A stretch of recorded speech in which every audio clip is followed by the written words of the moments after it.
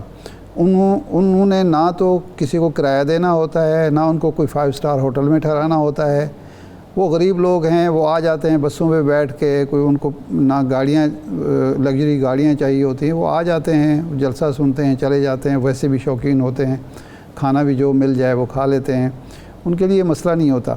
اب جو وہ اسلام آباد اگر جانا چاہتے ہیں, ایک تو بات بالکل معقول ہے بلاول بھٹو کی کہ اگر انہوں نے جانا ہے تو پہلے یہ طے ہوا تھا کہ لانگ مارچ سے پہلے استعفے ہوں گے, جس سے صرف اختلاف کیا تھا پیپلز پارٹی نے. تو وہ درست کہہ رہے ہیں کہ اگر آپ نے اسلام آباد جانا ہے تو پھر استعفے دے کر جائیں, ورنہ کوئی جواز نہیں بنتا آپ اسلام آباد کیوں جا رہے ہیں.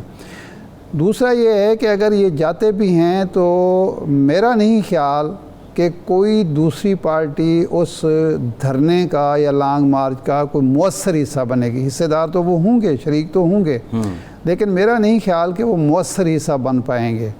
یہ وہ تضاد ہے جس کی وجہ سے پہلے بھی مولانا کا دھرنا ناکام ہوا اور اب بھی اس کی کامیابی کے امکانات نہیں ہیں. دوسری وجہ یہ ہے کہ اب یہ ساری سیاسی جماعتیں اگلے الیکشن کا انتظار کر رہی ہیں.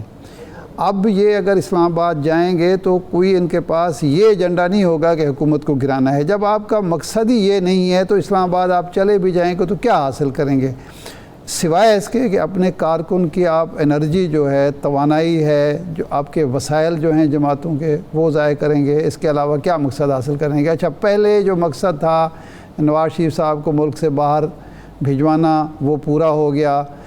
مریم صاحبہ کو اگر بھجوانا چاہتے ہیں یا وہ جانا چاہتی ہیں تو وہ تیار نہیں ہے کوئی بھی.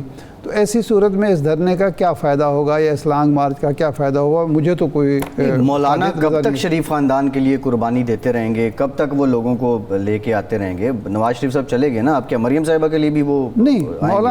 مولانا جو ہیں, دیکھیں ہر چیز جو ہوتی ہے نا اس کے کئی ایک فائدہ نہیں ہوتا, کئی فوائد ہوتے ہیں. مولانا نے ریلیونٹ کر لیا ہے کہ ملک کی جو باقی جماعتیں ہیں, مثلاً مسلم لیگ نون ہے, ANP ہے, دوسری جماعتیں ہیں, JUP ہے, یہ جو بلوچستان کی ترقی پسند یا علاقائی جماعتیں ہیں, یہ ساری کی ساری مولانا کی قیادت میں جمع ہے. تو مولانا نے اپنی قیادت اور اپنی سیادت اور اپنی لیڈرشپ تو منوا لی ہے ان سے, تو یہ ایک فائدہ ہے.